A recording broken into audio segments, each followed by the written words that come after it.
Okay, hi everyone. I hope the lighting is okay in this video. I am just going to do a quick flip through of my Stitchy planner that I'm using for this year. So this is a Busy Bee planner. I bought mine from Amazon and there were a few different designs to choose from, but I chose this sort of tealy gold foil effect. I'm just making sure that I've got everything in shot. I might just zoom out just a little bit more. There you go. So I'm just going to flip through the planner and show you what I've got in it and how I'm using it. I know I find those kinds of videos really useful.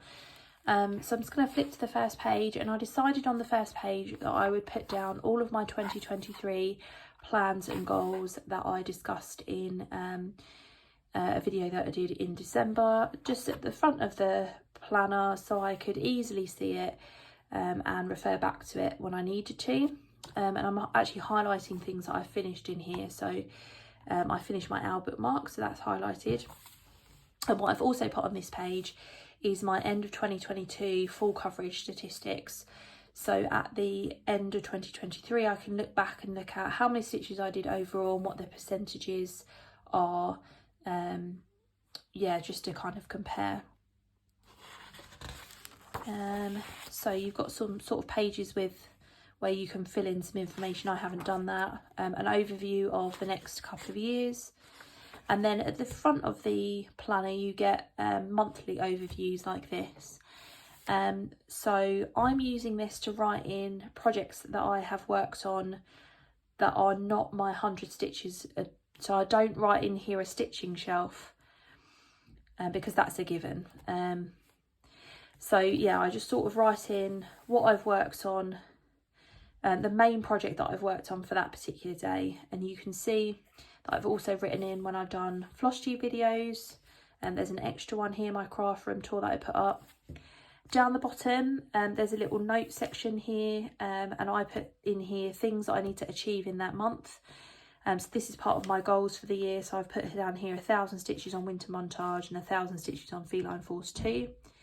And then when I've completed it, I've highlighted it and I've written down the stitch counts. And then down the side, I've written down my full coverage stitch totals for the month. So how many stitches did I do on each of my full coverage pieces, or the pieces that I worked on for that month anyway.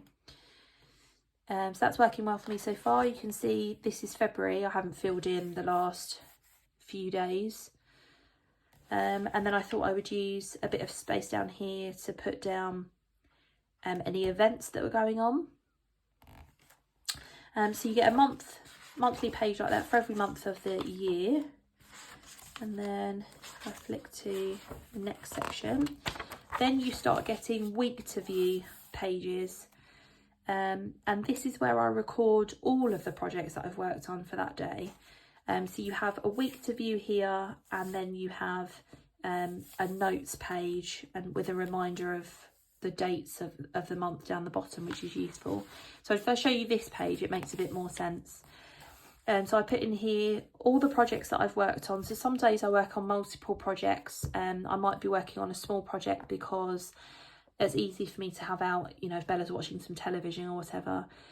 I always work on my stitching shelf, so I'll put down how many stitches I did on that day, and then the other main project for that day.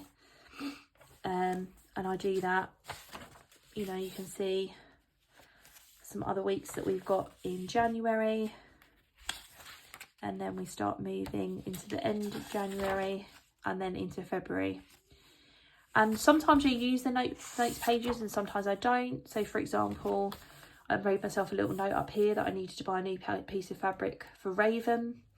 I've got a little list of floss drops that I need to make for full coverage projects. This page has on it a list of patterns that I want to buy hand-dyed fabric for, and they're stitches high and wide, so I can see at a glance which pieces I need, you know, if I'm out at a retreat or something like that. It's easy for me to look at.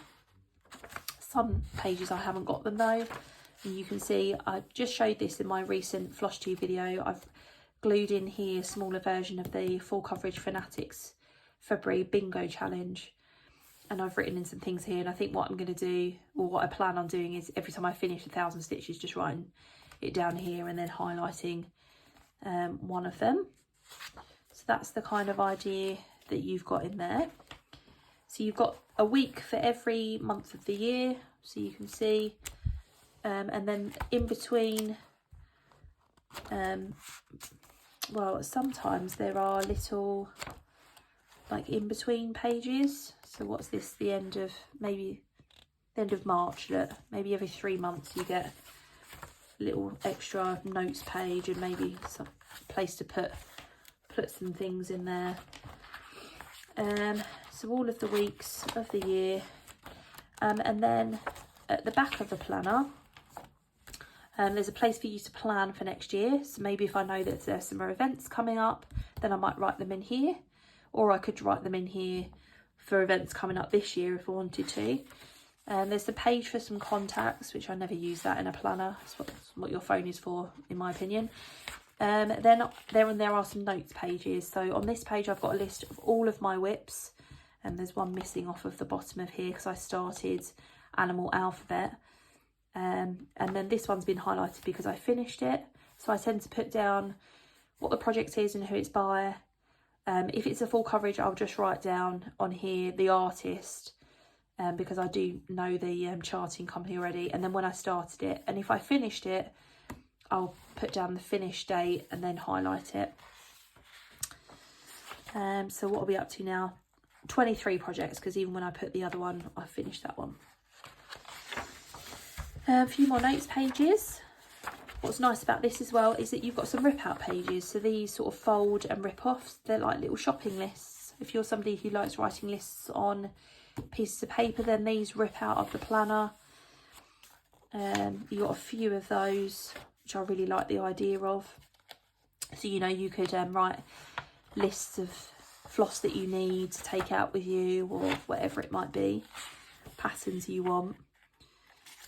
And then you've got the back, and what I'm using the back for is just a page to write down my finishes for the year. I doubt there are going to be many this year, although I have made that little list of things that I want to finish, but I'm not going to fill up this entire page, I don't think.